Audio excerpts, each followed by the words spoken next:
Kita bersyukur kepada Allah dengan ucapan Alhamdulillah atas segala karunia nikmat serta kebaikan yang sudah Allah berikan kepada kita di dalam hidup ini. Khususnya pagi hari ini tentunya kita saat ini kembali bisa menjalankan perintah Allah. Kembali kita bisa hadir di tempat yang penuh dengan kebaikan serta keberkahan di majelis ilmi dalam rangka menjalankan perintahnya yang berupa sholat subuh yang baru saja kita selesaikan, yang kita jalani. Kita berdoa berharap kepada Allah mudah-mudahan ibadah sholat subuh kita pada pagi hari ini diterima oleh Allah Subhanahu wa taala. Dan saat ini dengan waktu yang sama kita masih berada di pagi hari, kita masih berada di suasana subuh. Kita luangkan waktu setelah selesai melaksanakan sholat subuh sejenak. Kita duduk sambil iktikaf, berzikir kepada Allah Subhanahu wa taala agar kita juga dapat nantinya akan keutamaan waktu subuh yang kata Rasulullah sallallahu alaihi wasallam akan mendapatkan pahala seperti pahalanya orang yang sedang melaksanakan ibadah haji dan umroh. Bagi seseorang yang dia menetapkan di dalam subuhnya setelah sholat subuh, kemudian dia tidak langsung beranjak pulang, tetapi masih duduk dan berzikir kepada Allah Subhanahu wa taala sambil nanti menunggu datangnya sholat syuruk. Ya. Mudah-mudahan saja segala rangkaian amaliyah dan ibadah yang kita jalani pada pagi hari ini khususnya itu juga diterima oleh Allah Subhanahu wa taala. Dan semoga saja kita berharap kepada Allah agar Allah terus senantiasa memberikan kita kesehatan lahir dan batin, serta Allah menjaga dan melindungi kita dari segala musibah dan mara bahaya baik yang besar maupun kecil pada kita dan juga keluarga. Serta semoga dalam urusan dunia Allah mudahkan kita segala apapun itu. Allah kabulkan hajat kita, hajat apapun itu karena berkat akan kesungguh-sungguhan kita ya, untuk menjalankan perintah Allah dan untuk menjadi orang yang taat serta patuh kepadanya. Serta yang paling terutama lagi, semoga kita berharap kepada Allah agar nanti ketika kita akan mengakhiri hidup ini, Allah jadikan kita sebagai orang-orang yang husnul khatimah. Amin ya rabbal alamin. Bapak Ibu jamaah salat subuh yang dirahmati oleh Allah Subhanahu wa taala, kembali pagi ini kita mendengarkan kajian rutinitas, yaitu kajian kitab Ar-Ruh ya. Kajian kitab yang di dalamnya mengungkap tabir-tabir akan keberadaan seseorang yang sudah berada di dalam kematiannya ya. Saat ini kami juga akan melanjutkan akan keterangan-keterangan hal itu ya di dalam kitab Ar-Ruh ya. Yaitu nanti kami akan bacakan tentang satu ayat Al-Qur'an ya. Dalam surat An-Nisa ayat yang ke-70, yaitu tentang ayat yang Allah menyampaikan akan golongan-golongan orang yang oleh Allah sudah diberi kenikmatan ya, dijamin akan masuk surganya Allah Subhanahu wa taala. Kata di sini bahwa dari sebuah hadis Rasulullah sallallahu alaihi wasallam ya, qala Sya'bi, ada seorang yang namanya Sya'bi mengatakan ja'a rajulun minal ansari, datanglah seorang laki-laki dari golongan Ansar, wahwa yabki ilan Nabi sallallahu alaihi wasallam, dan dia menangis datang menjumpai dan menemui Rasulullah sallallahu alaihi wasallam. Faqala, seraya dia berkata, jadi kata orang tadi itu seorang lelaki yang datang kepada Rasulullah sallallahu alaihi wasallam menemui dan menjumpai Rasulullah seraya menangis, dan dia mengatakan pada Rasulullah sallallahu alaihi wasallam akan tentang nasib dirinya. Kemudian setelah Rasulullah tahu akan hal itu ya, ada seorang yang datang kepadanya dan sambil menangis ya, Lalu Rasulullah menanyakan kepadanya, ma yabkika ya fulan, apa sebenarnya yang membuatmu menangis? Kamu datang-datang kepadaku menangis, ujuk-ujuk kamu datang kepadaku sambil menangis, ya. Apa sebenarnya yang terjadi, yang menimpa kepadamu?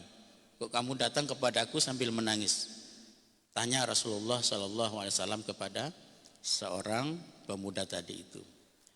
Kemudian dia juga menjawab, faqala ya Nabi Allah. Kata seorang tadi itu yang dia datang kepada Rasulullah SAW sambil menangis. Dan Rasulullah juga menanyakan kepadanya, apa yang membuatmu menangis, kata Rasulullah SAW. Kemudian seorang tadi itu dia menjawab, ya. Kata seorang tadi itu, ya Nabi Allah, wahai Nabi Allah, wallahi, demi Allah, alladzi la ilaha illa huwa, zat yang tidak ada Tuhan selain dia. Dia sambil mengatakan dan juga bersumpah. Jadi ketika Rasulullah bertanya kepadanya pada seorang yang datang sambil menangis, Rasulullah menanyakan, ya, kenapa kok dia datang kepada Rasulullah itu sambil menangis? Kemudian orang tadi itu dia menjawab, ya. Kata orang tadi itu, ya Nabi Allah, wahai Nabi Allah, wallahi alladzi la ilaha illa huwa, demi Allah, ya, demi Allah zat yang tidak ada Tuhan selain dia, la anta ahabbu ilayya min ahli wa mali, sesungguhnya engkau adalah orang yang paling saya cintai. Aku lebih cinta kepadamu daripada aku cinta kepada diriku dan juga kepada hartaku. Ini jawaban orang, ya. Jawaban orang tadi yang ditanyakan oleh Rasulullah SAW. Itu menunjukkan bahwa rasa cintanya seorang tadi itu kepada Rasulullah yang begitu mendalam dan begitu tinggi, begitu besarnya, itu sampai mengalahkan akan cintanya kepada dirinya dan juga kepada hartanya. Memang yang seperti itu, seseorang yang sudah tertanam cinta kepada apapun, kepada siapapun, itu pasti akan mengalahkan segalanya.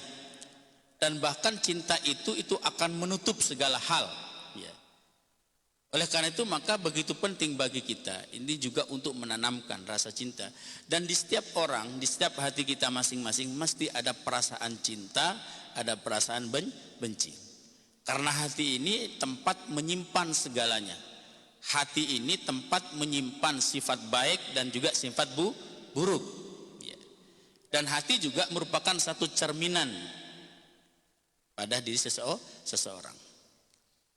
Ketika seseorang di dalam hatinya itu terpendam segala sifat-sifat yang buruk, entah dengki, entah sombong dan sebagainya, maka pastinya akan nampak di dalam kehidupannya.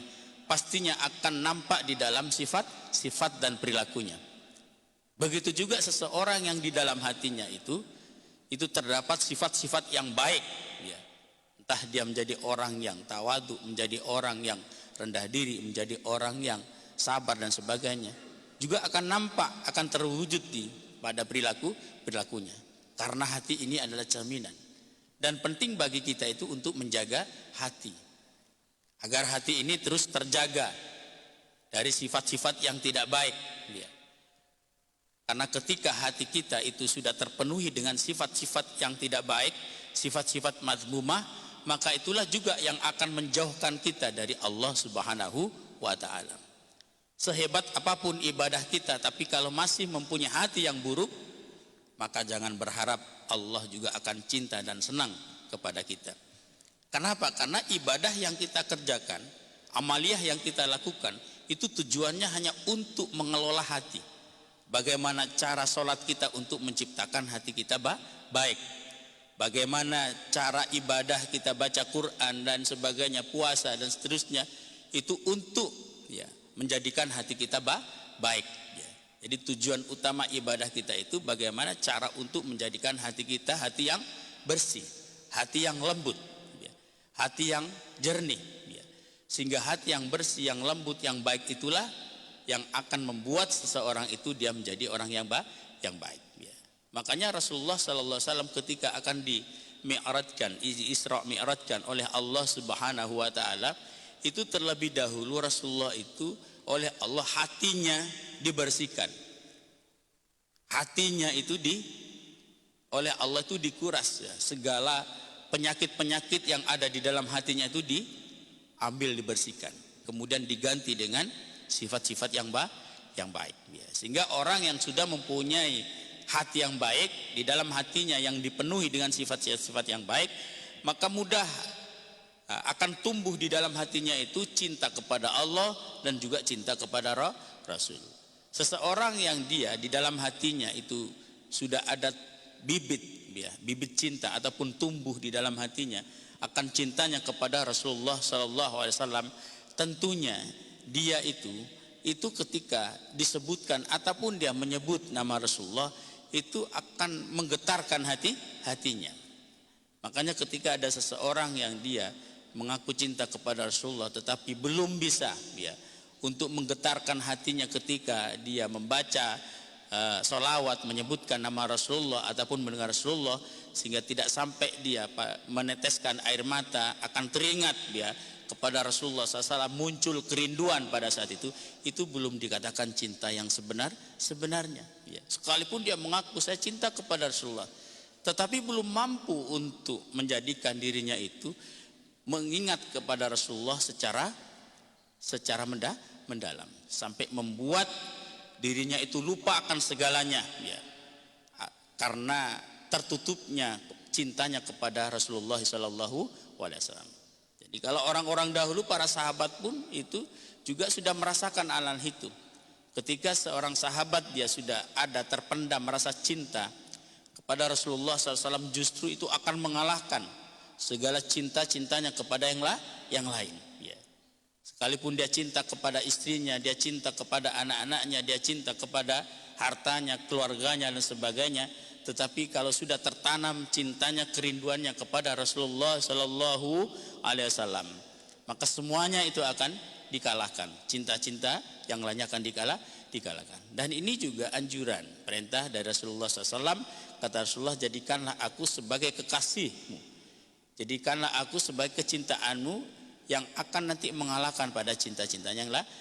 Seperti halnya yang dialami oleh seorang tadi ini yang datang kepada Rasulullah SAW ya. Dia menangis terseduh-seduh di depan Rasulullah, sampai akhirnya Rasulullah menanyakan kepadanya, ma ya baki kaya fulan, apa yang membuatmu kamu menangis wahai fulan? Kemudian orang tadi itu menjawab, ya Nabi Allah, wahai Nabi Allah, wallahi alladzi la ilaha illa huwa la ahabbu ilayya. Jadi kata orang tadi itu ketika ditanyakan oleh Rasulullah, wahai Nabi Allah, demi Allah, zat yang tidak ada Tuhan selain dia, aku mencintaimu itu melebihi daripada cintaku kepada diriku dan juga kepada keluargaku. Kemudian orang tadi itu juga mengatakan, wallahi alladzi la ilaha illa huwa la anta ahabbu ilayya min nafsi. Demi Allah, zat yang tidak ada Tuhan selain dia, cintaku kepadaku melebihi daripada segalanya. Wa ana adzkuruka ana wa ahli. Saya selalu mengingatmu di samping, di depan keluargaku. Dari cintanya kepada Rasulullah, orang tadi ini sampai di saat dia bersama istrinya, yang diingat itu bukan istrinya, tetapi Rasulullah. Berarti betul-betul cintanya sudah mengakar di dalam hatinya. Sampai dia bersama istrinya itu, yang seharusnya dia bersenang-senang dengan istrinya, justru yang diingat itu adalah Rasulullah SAW, sampai dia menangis, sampai tak sadarkan diri. Makanya ketika dia bersama istrinya lagi mungkin santai-santai, kemudian mungkin lagi bermesraan kan ya, tiba-tiba saat itu datang kecintaannya kepada Rasulullah, langsung dilepas segalanya dan dia langsung lari dan pergi ya. Seakan-akan dia tak sadarkan diri ya. Dia pergi mencari Rasulullah sallallahu alaihi wasallam ya. Sampai seperti itu ya. Kemudian kata di sini, fanakhudhu fi kadza, sampai istriku menarikku katanya, karena aku akan lari dari istriku yang saat itu lagi bersama dia, karena aku langsung ingat kepadamu dan aku langsung tersentak hatiku ini dan langsung untuk menuju kepadamu dan berlari kepadamu, kata orang tadi itu ya. Fadzakartu mautaka wa mauti ya, saya teringat akan kematianmu dan juga kematianku. Bagaimana nanti seandainya kita sudah sama-sama meninggal, engkau sudah meninggal dan juga aku sudah meninggal. Fa'araftu anni lan ujami'aka illa fid dunya wa annaka turfa'u fin nabiyyin. Memang kenapa kata Rasulullah, kalau nanti kita sama-sama sudah meninggal, saya sudah mati dan juga engkau sudah mati. Bukan begitu ya Rasulullah, kata orang tadi itu. Saya takut dan khawatir. Saya tidak lagi bisa berjumpa denganmu kelak di akhirat. Saya tidak lagi akan bertemu denganmu di surga. Saat ini boleh jadi kita bisa bersama, kita boleh selalu berkumpul. Seandainya saya rindu kepadamu, saya tinggal datang ke rumahmu, saya bisa berjumpa denganmu. Ataupun seandainya saya ini ingin minta nasihat, ya, darimu saya tinggal, ya, datang kepadamu dan meminta nasihat darimu. Tapi nanti kalau kita sudah meninggal, sama-sama meninggal, maka tentunya pastinya saya tidak akan berjumpa. Kenapa? Turfa'u, karena engkau oleh Allah akan diberi derajat yang tinggi, akan ditinggikan oleh Allah, digolongkan dengan para nabi dan rasul. Kita tahu bahwa surga yang jumlahnya ada 8 itu ada tingkatan-tingkatannya untuk orang memasukinya. Ada tingkatan yang paling tinggi, yang paling elit itu adalah surga Firdaus. Dan di situ tidak sembarang orang masuk ke dalam surga Firdaus. Hanya orang-orang tertentu saja yang ditentukan, yang dikehendaki oleh Allah Subhanahu wa taala. Ya. Dan di dalam surga Firdaus pun itu juga ada ruangan-ruangan, ya. Bahkan ada pintu-pintu di situ. Di dalamnya setiap surga itu ada 8 pintu yang akan dimasuki oleh setiap orang yang masuk ke dalam surga. Dan pintu-pintu itu juga itu bertingkat-tingkat. Ada tingkatan pintu itu yang paling tinggi, ya. Bahkan dalam satu keterangan ada pintu yang di situ tulisannya Ar-Rayyan, adalah pintu nanti yang akan dimasuki orang-orang yang dia selalu bersedekah. Dan juga ada pintu yang tulisannya itu Musallun, adalah pintu surga yang akan dimasuki orang-orang yang dia ahli ibadah, ahli salat. Ada pintu yang juga di situ tulisannya itu Al-Mutasaddiqin, yaitu dimasuki orang-orang yang ahli sedekah. Ada juga pintu yang di situ tulisannya dimasuki orang-orang yang dia bisa menahan dirinya dari hawa nafsu. Jadi di setiap surga itu ada ruangan-ruangan bertingkat-tingkat di dalamnya sesuai dengan amaliyahnya seorang akan masuk di situ, dan juga ada pintu-pintu sampai ada 8 pintu. Pintu-pintu itu juga bertingkat-tingkat. Itu sesuai dengan amaliyah kita masing-masing. Tetapi ada surga khusus itu yang ditentukan, dikhususkan juga pada orang-orang yang dikhususkan oleh Allah Subhanahu wa taala. Jadi ada surga yang di dalamnya isinya itu hanya dimasuki oleh para nabi dan rasul, ya. Sehingga orang tadi ini dia tersontak, dia hatinya itu bergetar, ya. Dia ingat akan nanti ketika sudah mati itu, ketika Allah akan memasukkan ke dalam surga, dia tidak akan berjumpa lagi kepada Rasulullah SAW dari cintanya. Kenapa? Karena dia tahu orang tadi itu bahwa Rasulullah itu oleh Allah nanti akan dimasukkan ke dalam surga yang khusus. Tentunya tidak akan semua orang bisa masuk ke dalamnya, ya.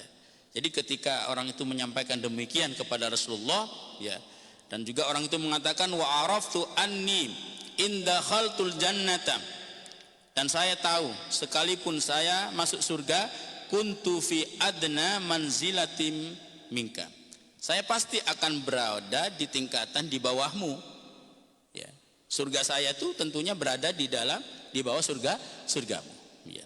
Kemudian setelah mendengar penyampaian itu Rasulullah dari orang tadi itu, ya, falamma yaruddun nabiyyu sallallahu alaihi wasallam wa alihi wasallam syai'an fa'anzalallahu ta'ala.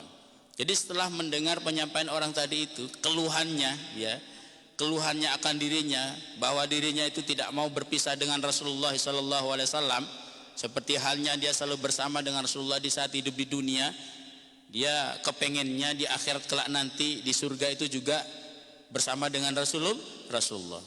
Akhirnya Rasulullah terdiam, dan kemudian turunlah satu ayat di dalam surat An-Nisa. Artinya ayat ini asbabun nuzulnya itu ketika ada orang yang datang, sahabat, kepada Rasulullah SAW, dan dia mengadu kepada Rasulullah, ya Rasulullah, bagaimana ya saya ini nanti saya sudah akan terpisah denganmu kelak di akhirat nanti.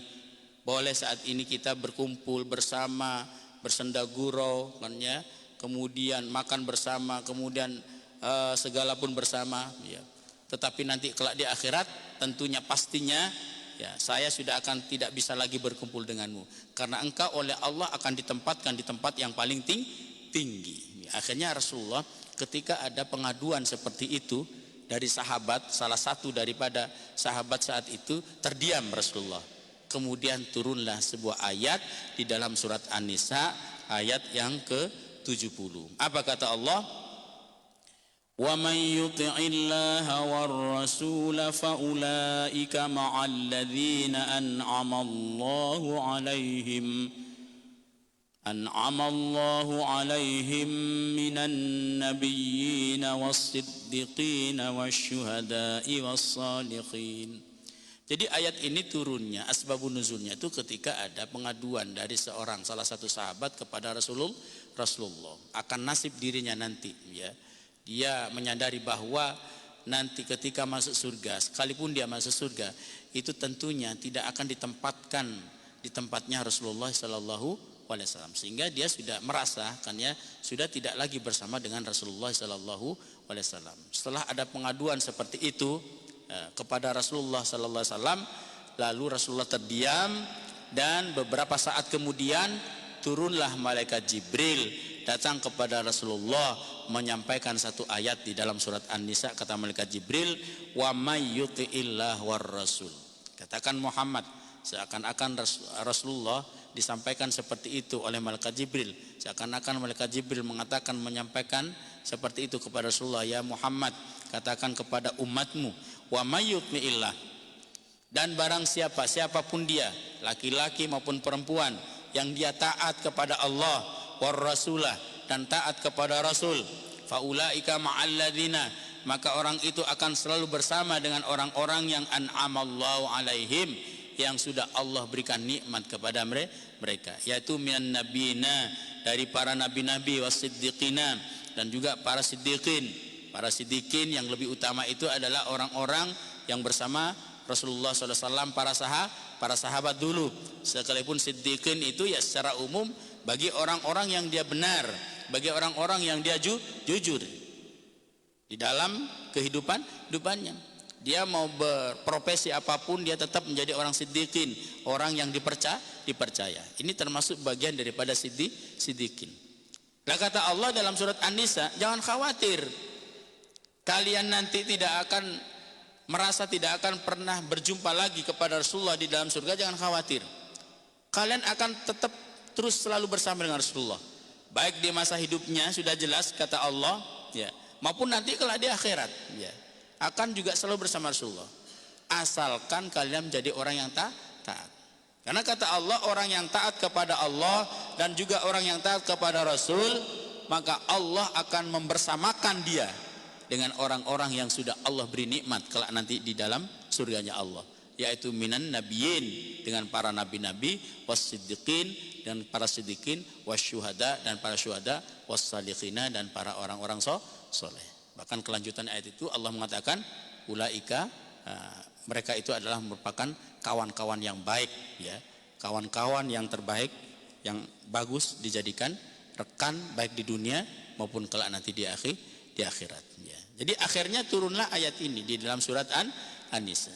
Artinya ini memberikan harapan pada kita bahwa saat ini kita sekalipun sudah tidak lagi bisa bersama dengan Rasulullah ya, kita bahkan tidak pernah berjumpa dan melihat Rasulullah, karena kita hidup di zaman, di masa, di era di bawahnya para tabi'in dan tabi'in, bukan lagi di bawahnya para sahabat, tetapi juga di bawahnya para tabi'in.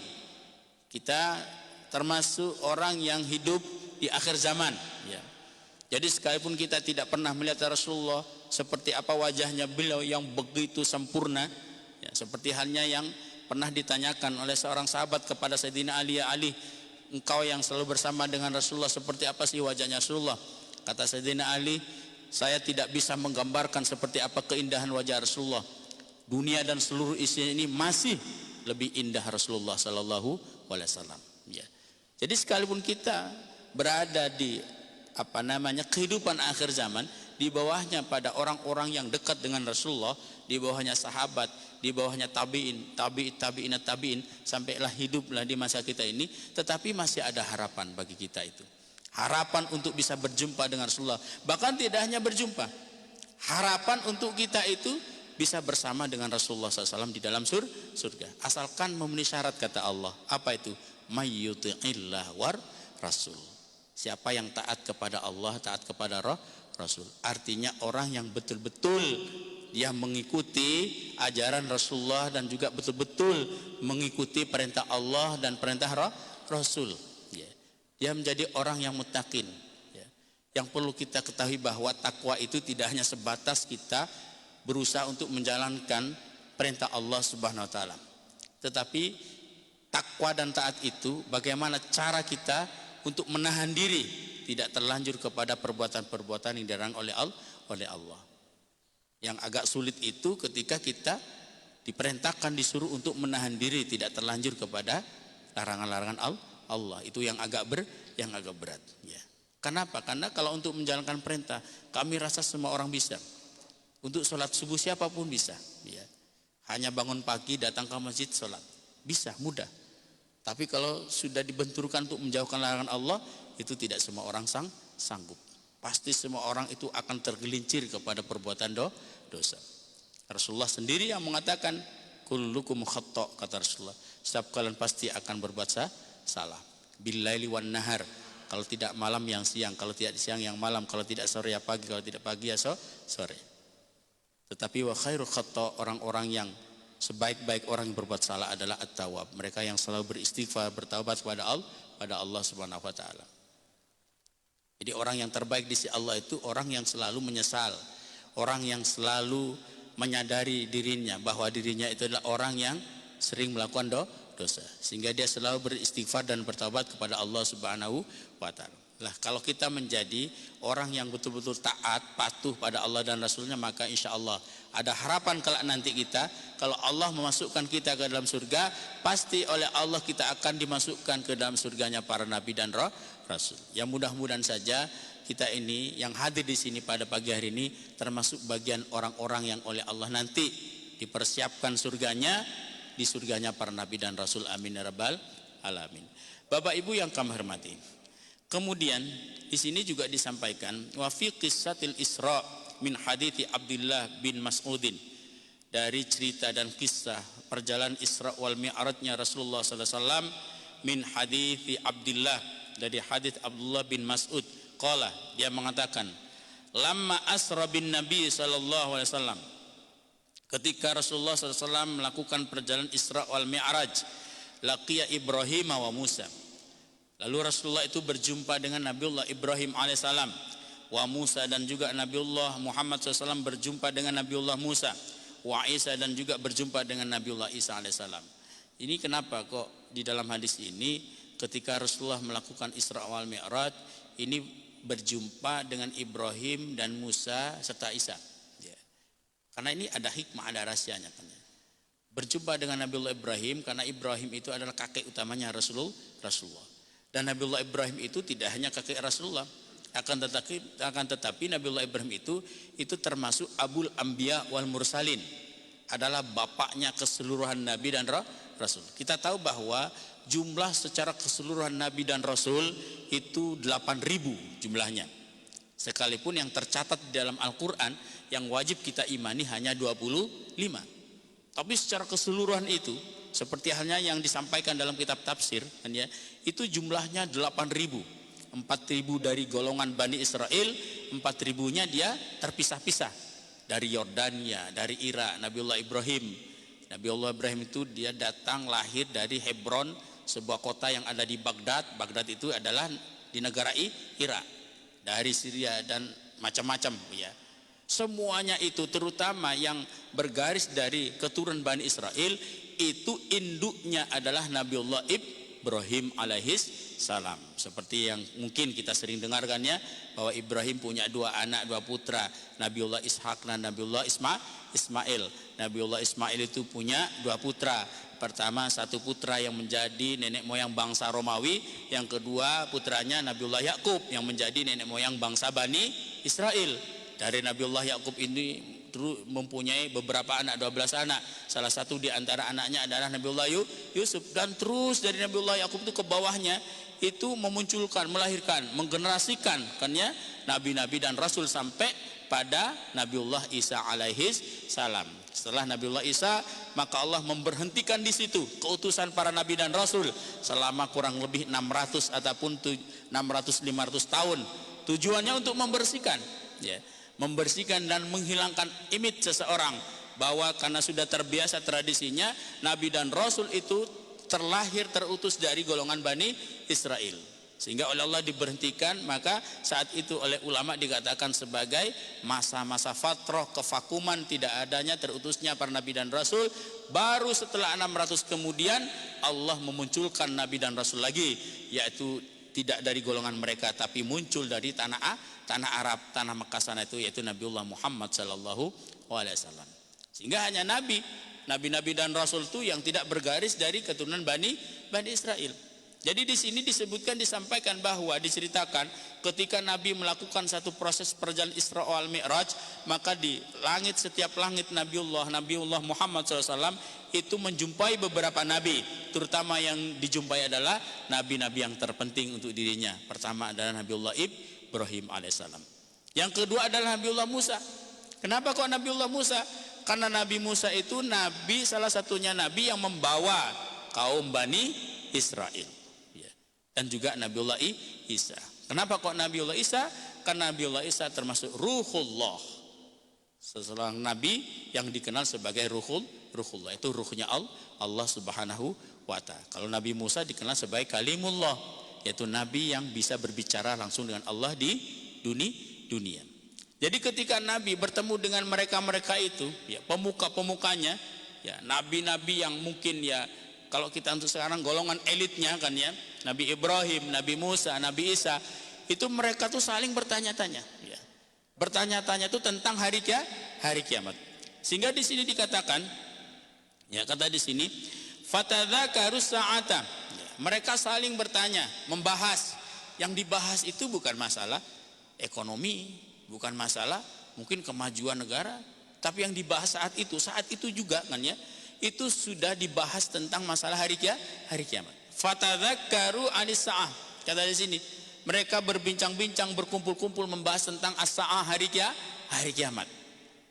Mereka saling bertanya, kapan sih datangnya hari kiamat?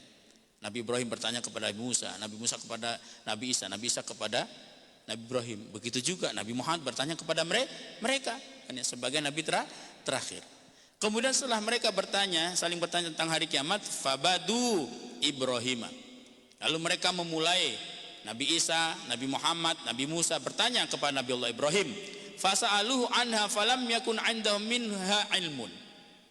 Mereka bertanya kepada Nabi Allah Ibrahim tentang hari kiamat. Dia bertanya, Ibrahim, sebenarnya kapan sih hari kiamat? Seharusnya engkau yang lebih tahu hari kiamat itu kapan datangnya, karena engkau adalah orang yang terdekat dengan Allah, ya, orang yang dicintai oleh Allah, ya. Sampai Allah cintanya kepada Nabi Allah Ibrahim itu, Allah memberikan gelar kepada Nabi Allah Ibrahim itu sebagai Khalilullah, adalah kekasih Allah, ya. Tentunya pastinya kata Nabi Musa, kata Nabi Isa, kata Nabi Muhammad saat itu kan ya, lagi rembukan kan ya, dia bertanya kepada Ibrahim, engkau yang lebih tahu tentang hari kiamat. Kemudian Nabi Ibrahim ternyata dia juga tidak tahu. Saya tidak tahu. Saya tidak tahu tentang hal itu, kata Nabi Ibrahim. Bahkan sedikit pun saya tidak mempunyai ilmu akan tentang datangnya hari kiamat. Akhirnya setelah Nabi Allah Ibrahim dia mengatakan tidak mengetahui akan itu, tsumma bi Musa. Kemudian bertanya kepada Nabi Musa, mungkin kamu Musa yang tahu. Kata Isa, kata Nabi Muhammad kan ya, kata juga Nabi Ibrahim, mungkin kamu yang tahu tentang hari kiamat. Karena kamu yang pernah berbicara dengan Allah di dunia, yaitu di Bukit Tur Sina. Ternyata Nabi Musa pun juga menjawab, saya tidak tahu tentang hal itu. Akhirnya setelah Nabi Musa ditanyakan tidak tahu, kemudian hadirin mereka semua itu bertanya kepada Nabiullah Isa alaihissalam. Lah setelah Nabi Isa ditanyakan, lalu Nabi Isa terdiam, ya.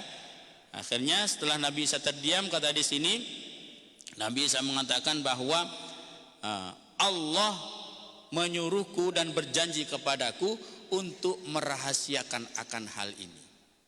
Jadi kalau dia dari hadis ini, itu ternyata di antara para nabi dan rasul itu yang sekalipun tidak tahu secara pasti kan ya, tetapi yang tahu nanti tanda-tanda akan datangnya hari kiamat adalah Nabiullah Isa alaihissalam. Ya. Jadi sehingga ketika Nabi Isa ditanyakan, Nabi Isa mengatakan di sini, ahidallahu ilayya, saya sudah berjanji kepada Allah. Maksudnya berjanji akan merahasiakan akan hal ini. Ya.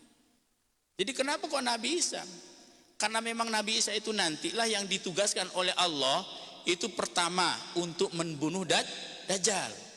Kita tahu bahwa tanda-tanda akan datangnya hari kiamat yang paling dekat itu ketika datangnya Dajjal. Ya. Rasulullah sendiri mengatakan dalam hadisnya, kata Rasulullah, laisa baini wa bainahu nabiyyun ya'ni Isa. Tidak ada di antara aku dan di antara nabi-nabi yang lain nabi lagi. Ya, yaitu Isa maksudnya. Jadi antara aku dengan kutusan Nabi Isa tidak ada lagi nabi lagi. Nabi Isa nabi terakhir bagi Bani Israel, aku adalah nabi terakhir bagi semua. Fa innahu nazilu minas sama, dia nanti akan turun dari langit. Fa'rifuhu, kata Rasulullah. Kalian harus mengenalnya dia. Ya. Ciri-cirinya disampaikan oleh Rasulullah sallallahu alaihi wasallam. Makanya di dalam kisah hadis, dalam kisah cerita Isra Mi'raj ini, ya, ini ketika Rasulullah bertemu dengan Nabi Ibrahim, Nabi Musa, Nabi Isa, mereka saling rembukan, bertanya-tanya kan ya tentang hari kiamat. Ketika Nabi Allah Ibrahim ditanyakan, Nabi Ibrahim tidak tahu kapan datangnya hari kiamat. Sampai Nabi Ibrahim mengatakan, saya tidak tahu menahu tentang hal itu, sedikit pun saya tak ada ilmu. Ketika ditanyakan kepada Nabi Musa, Musa juga menjawab seperti itu. Namun ketika ditanyakan kepada Nabi Isa terdiam dan dia mengatakan, ahidallahu ilayya, saya sudah berjanji kepada Allah. Artinya sekalipun tidak tahu pasti, tetapi paling tidak tahu akan tanda-tanda datangnya hari kiamat Nabi Isa. Tetapi Allah berjanji padanya, jangan sampai ini bocor rahasia ini kepada siapapun. Ya, ini di dalam hadis cerita tentang kisah Isra wal Mi'raj. Dan ini sebenarnya masih panjang hadis ini kan ya. Masih nanti menceritakan kisahkan tentang turunnya Dajjal, Nabi Isa yang membunuhnya, kemudian munculnya Ya'juj, Ma'juj yang Allah sampaikan dalam surat Al-Kahfi. Kata Allah dalam surat Al-Kahfi mengatakan, qalu ya dzal qarnaini inna Ya'juj wa Ma'juj mufsiduna fil ard. Ada orang mengatakan, ya dzal qarnain, wahai orang yang punya dua tanduk. Di situ ulama itu khilafiyah, simpang siur pendapat ulama, siapa yang dimaksud dengan dzul qarnain. Ada yang mengatakan dia adalah seorang yang kuat, ya. Karena Dzulqarnain itu artinya orang yang punya dua tanduk. Ada yang mengatakan dia adalah seekor domba. Seekor domba yang nanti dia mampu untuk memberantas Ya'juj Ma'juj, sekelompok-kelompok pendatang-pendatang yang di muka bumi ini dia suka melakukan kerusakan, ya. Ini ceritanya kalau sudah hari kiamat itu nanti itu banyak hal kan ya yang kita dapat itu tentang perjalanan mendekatinya datangnya hari kiamat. Namun sayang waktunya sudah habis. Mungkin kami lanjutkan di pertemuan berikutnya. Mudah-mudahan saja ini akan menjadi ilmu yang bermanfaat dan semoga saja pagi ini menjadi pagi yang barokah bagi kita, pagi yang menjadi pembuka pintu rizki dan kebaikan sepanjang hari nanti kita menjalaninya sampai sore harinya. Amin ya rabbal alamin. Mungkin saja dari kami sekian dulu dan terima kasih. Hadanallahu wa iyyakum ajmain. Wassalamualaikum warahmatullahi wabarakatuh.